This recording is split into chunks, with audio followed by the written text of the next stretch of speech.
दोस्तों, स्वयं लंकापति रावण ने बताया कि अगर दम है तो 1 जनवरी 2025 नया साल के दिन इस वृक्ष को छूकर चुपचाप चले आना, कंगाल भी बनेगा। धनवान इतना पैसा आएगा कि संभाल नहीं पाओगे।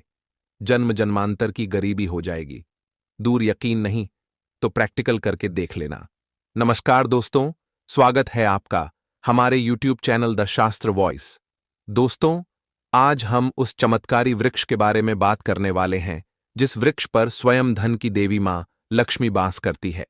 स्वयं रावण ने बताया है कि अगर आप सही समय पर, सही मुहूर्त पर, सही क्रिया अनुसार 1 जनवरी 2025 नए साल के दिन इस वृक्ष को छूकर आ जाते हैं तो आपकी गरीबी, दुख, कष्ट सब समाप्त हो जाएंगे। जन्म जन्मांतर की गरीबी तत्काल हो जाएगी। दूर आपका भाग्य 7वें आसमान पर होगा। जहां भी जाओगे दौलत पीछे पीछे आएगी। तो पर आपसे एक अनुरोध है कि वीडियो को पूरे दे देखने पर ही लाभ की प्राप्ति हो सकती है, इसलिए इस वीडियो को पूरा देखें।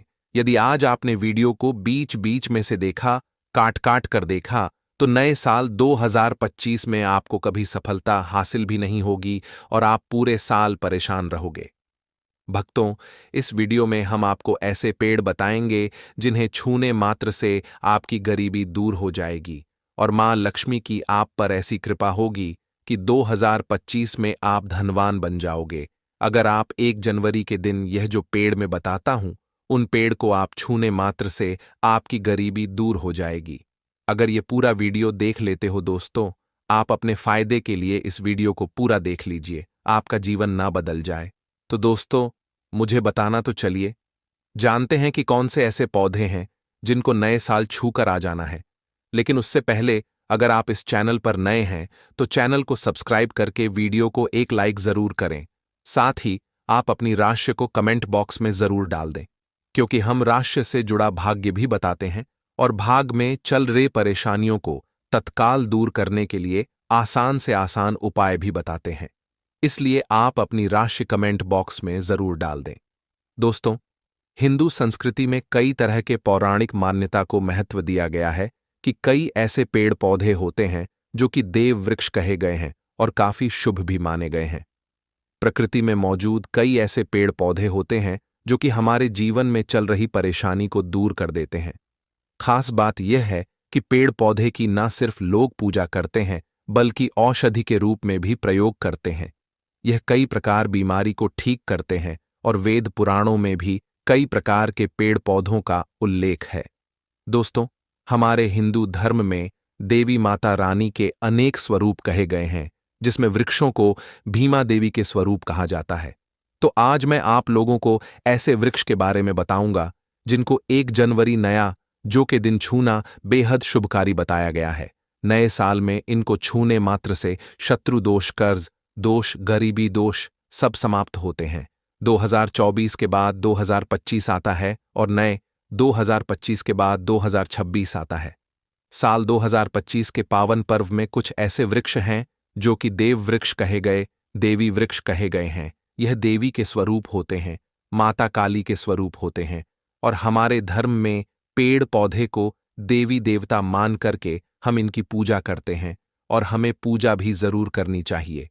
साइंस भी कहता है पेड़ पौधे मनुष्यों को फ्री में प्राणवायु प्रदान करते हैं और पेड़ पौधे हमें ऑक्सीजन देते हैं और हमारे जो कार्बन डाइऑक्साइड होता है उसे ग्रहण करके सभी प्रकार के जितनी भी नक्काम चीज होते हैं उसे अपने अंदर में स्वयं सोख लेता है और हमें तेज प्रदान करते हैं। तो पेड़ पौधे स्वयं तेज धूप में तपता है लेकिन मनुष्य को शीतल छाया प्रदान करता है।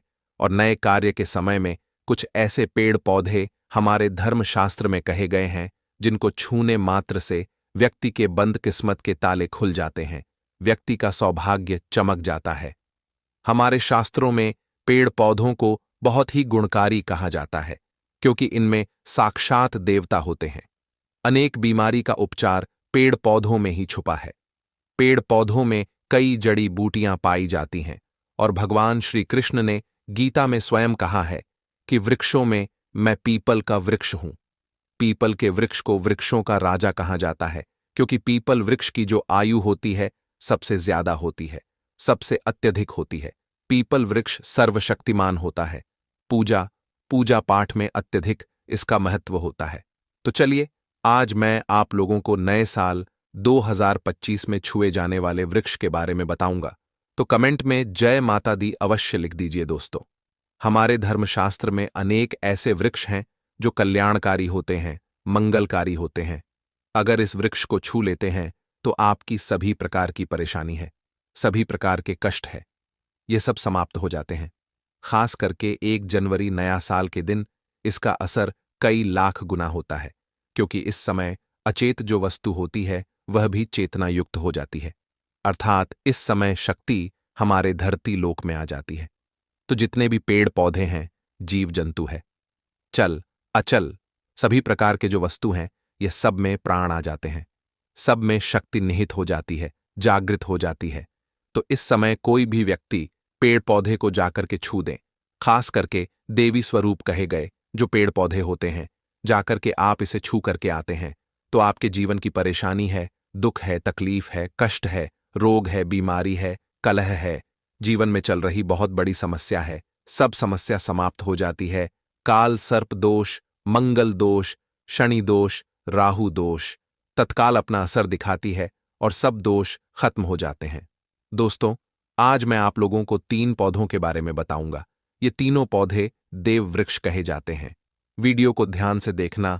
अगर आज की वीडियो मिस कर दी तो फिर सारी जिंदगी आपको पछताना पड़ेगा, क्योंकि नया साल ही एक ऐसा पर्व होता है, एक ऐसा समय होता है कि आपको लंबी पूजा पाठ करने की जरूरत नहीं, बल्कि केवल 9 दिनों के भीतर में ही आप अपनी समस्या को, आप अपनी गरीबी को स्वयं अपनी आंखों से समाप्त होते हुए देख सकते हैं। मैं जिस देव वृक्ष के बारे में बता रहा हूं, ये सारे वृक्ष आपको अपने घरों के आसपास में बहुत ही आसानी से मिल जाएंगे। दोस्तों, वीडियो में आगे की जानकारी बताने से पहले अभी तक कमेंट बॉक्स में जय माता लक्ष्मी नहीं लिखे हैं तो जय माता लक्ष्मी जरूर लिखना। जब आप हमारे कमेंट बॉक्स में जय माता लक्ष्मी लिखते हैं तो हमें काफी अच्छा लगता है, और आप हमारी वीडियो को लाइक करते हैं तो हमारा मनोबल बढ़ता है, जिससे कि अच्छी अच्छी जानकारी होती है आप सभी लोगों के लिए लेकर के आते हैं। तो वीडियो को ध्यान से देखना, कौन से ऐसे 3 वृक्ष हैं जिसे हमें छू करके नए साल के दिन जरूर आना चाहिए। एक खास बात सभी दर्शकों को बताना चाहूंगा, नया साल में जितना ज्यादा हो सके देव वृक्ष की पूजा जरूर करना। दोस्तों, देव वृक्ष में कई प्रकार के वृक्ष होते हैं। चलिए, मैं आप लोगों को बताना चाहूंगा कौन से वृक्ष को छूने से हमारी गरीबी मिटती है। पहला जो वृक्ष है, बेल का वृक्ष। जो बेल का वृक्ष है, यह वृक्ष माता पार्वती के पसीने से उत्पन्न हुआ है। स्कंद पुराण के अनुसार जो माता पार्वती हैं, यह देवी स्वरूप कही गई है, अर्थात यह नवदुर्गा के स्वरूप कही गई है। तो स्कंद पुराण की कथा में कहा गया है, जो बेल का वृक्ष है, माता पार्वती के पसीने से उत्पन्न हुआ है। इसकी डाली में पार्वती, जड़ में ब्रह्म, तने में विष्णु एवं समस्त जो हिस्से हैं उसमें भगवान शंकर जी बसते हैं। संध्या काल में शिव मंदिर के समीप या 9 दुर्गा मंदिर के समीप जो बेल के वृक्ष है, इसके नीचे में घी का दीपक जलाने से व्यक्ति धनवान, गुणवान एवं पराक्रमी बनता है। व्यक्ति के सभी प्रकार के मनोरथ की पूर्ति होती है। दोस्तों, मैं दूसरे पौधे के बारे में जो बता रहा हूं वह पौधा भी जान लीजिए। मैं जो दूसरे पौधे के बारे में बता रहा हूं, यह शमी का वृक्ष है। शमी के वृक्ष को जगदम्बा के स्वरूप कहा गया है। जो शमी के वृक्ष हैं, यह स्वयं जगदम्बा के स्वरूप है। इस पर स्वयं मां जगदम्बा स्वयं साक्षात विराजमान रहती है, और कोई भी व्यक्ति अगर संध्या काल में 1 जनवरी नए साल के दिन इसके नीचे में धूप दीप जलाता है, धुआं दिखाता है, तो उनकी सभी प्रकार की परेशानी दूर होती है। शमी की जड़ में सिंदूर डालने से व्यक्ति को आरोग्य की प्राप्ति होती है। जो लोग लंबे समय से बीमार पड़े हैं, ऐसे व्यक्ति के जो घर में रहने वाले सदस्य हैं, तो वह लोग जो बीमार पड़े हैं उनके शरीर से 7 बार सिंदूर को उतारा करके शमी की जड़ में डाल सकते हैं, तो उनके रोग जल्दी ठीक हो जाएंगे। जो लोग लंबे समय से बीमार पड़े हैं या फिर आप बीमारी से बचना चाहते हैं, निरोग रहना चाहते हैं, तो इसकी जड़ में सिंदूर जरूर डाल देना मनोकामना पूर्ति करने के लिए। मैं एक मंत्र बता रहा हूं, इस मंत्र को बोलते हुए शमी के वृक्ष को छूना है। इस मंत्र को बोलते हुए शमी के वृक्ष को छूना है। आप तत्काल नए साल के समय में इसका रिजल्ट देखना, जैसे आपकी जो मनोकामना है उसकी पूर्ति हो जाएगी। आपकी जो दरिद्रता है वह दरिद्रता समाप्त हो जाएगी। तो मंत्र कौन सा है? तो आपको बोलना है मम मन, और थे पूरे मम, दरिद्र नाश। यह मंत्र आपको बोलना है। यह मंत्र बोलते शमी के वृक्ष को छूना है। सभी प्रकार के आपके मनोरथ की पूर्ति होगी। आपकी जो दरिद्रता है, दरिद्रता समाप्त हो जाएगी। आपको छूते हुए बोलना है। दोस्तों, तीसरे नंबर में जिस वृक्ष के बारे में बता रहा हूं, मित्रों, इस वृक्ष को देव वृक्ष भी कहा जाता है। जो तीसरा वृक्ष है वह है पारिजात का वृक्ष। पारिजात का वृक्ष समुद्र मंथन से उत्पन्न हुआ था और यह देवराज इंद्र के नंदन वन में स्थापित किया गया था। पारिजात वृक्ष भगवान कृष्ण ने मानव जन कल्याण के लिए धरती लोक पर लाए थे। जो पारिजात का वृक्ष है, इसे भी लक्ष्मी का स्वरूप कहा गया है, क्योंकि माता लक्ष्मी भी समुद्र से उत्पन्न हुई है और प्रजात के वृक्ष भी समुद्र से उत्पन्न हुआ। इस नाते यह माता लक्ष्मी की बहन कही जाती है। तो ऐसा माना जाता है कि कोई भी मनुष्य, उनके शरीर में कितनी भी ज्यादा थकान हो, कितनी भी पीड़ा, व्रत के दौरान अगर आपके शरीर में थकान है, पीड़ा है, तो पारिजात के वृक्ष को शाम के समय में छू करके जरूर आ जाना। आप चाहते हो तो 1 जनवरी के किसी भी टाइम में आपको टाइम मिले, उस समय में मेन जाकर के इसके वृक्ष को छू सकते हैं। इसके वृक्ष को छूते ही तत्काल शरीर से पीना है। जो थकान है, सुस्ती है, कमजोरी है, वह समाप्त हो जाती है। इस वृक्ष के नीचे में अगर नए साल में घी का दीपक जलाया जाए, छुटकी भर सिंदूर अगर इसकी जड़ में डाला जाए, तो सभी प्रकार की मनोकामना की पूर्ति होती है। लेकिन आपको प्रार्थना जरूर करनी है कि हे पारिजात वृक्ष, आप देवी स्वरूप कहे जाती हैं। आप हमारी सभी प्रकार की परेशानी को दूर करें। गृह दोष है, पितृदोष है, लक्ष्मी दोष है, इसे आप समाप्त करें। लक्ष्मी स्वयं आपकी बहन है। माता लक्ष्मी का हमारे जीवन में प्रवेश कर जाएं। इस प्रकार का आप हमें आशीर्वाद प्रदान करें। इस प्रकार से आप इनसे जो है मनोकामना बोल सकते हैं। मनोकामना बोल सकते हैं। यह लक्ष्मी की बहन कही गई है, क्योंकि समुद्र मंथन से यह उत्पन्न हुआ है। तो अगर आप भी जल्द धनवान बनना चाहते हैं, आपके जीवन में कोई कामना है, कोई कामना अधूरी रह गई है, तो हमने 3 वृक्ष के बारे में बताया है। इन 3 वृक्ष को नए साल में छू सकते हैं। और अगर कोई व्यक्ति यह तीनों वृक्ष को छू लेते हैं, ध्यान से सुनिए, अगर तीनों वृक्ष को छू लेते हैं, तो ऐसे व्यक्ति के कार्य होने से, ऐसे व्यक्ति की मनोकामना पूर्ण होने से दुनिया की कोई भी शक्ति नहीं रोक पाएंगे। मनोकामना पूर्ति करने के लिए, कार्य में प्रगति प्राप्त करने के लिए, अपनी किस्मत को चमकाने के लिए, सोए हुए भाग्य को जागृत करने के लिए 1 जनवरी नए साल में यह उपाय जरूर करिएगा दोस्तों। यह उपाय सोने पर सुहागा होगा या आपकी जिंदगी को संवार देंगे, आपकी जिंदगी में चल रही परेशानी को दूर कर देंगे। अगर आप इस चैनल पर नए हैं तो चैनल को सब्सक्राइब करके वीडियो को एक लाइक जरूर करें।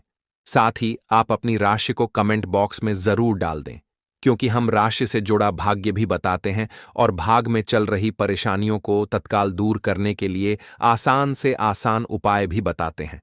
इसलिए आप अपनी राशि कमेंट बॉक्स में जरूर डाल दें। चलिए भक्तों, अब हम जान लेते हैं अगले पौधे के बारे में। आंवला, तुलसी और केले के पेड़ पर भगवान विष्णु और माता लक्ष्मी का वास माना जाता है।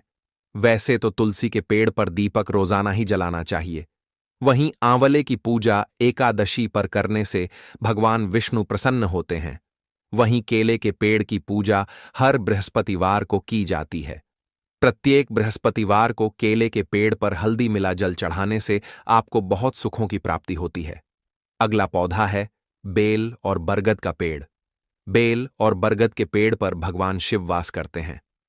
रोजाना भगवान शिव की पूजा में बेल पत्र अर्पित करने से आपकी सभी मनोकामनाएं पूर्ण होती हैं।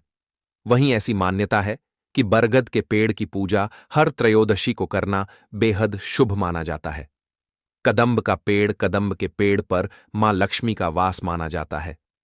ऐसी मान्यता है कि कदंब के पेड़ के नीचे बैठकर यज्ञ करने से मां लक्ष्मी जी की विशेष कृपा प्राप्त होती है और परिवार में खुशियों का आगमन होता है। दूब घास कहते हैं।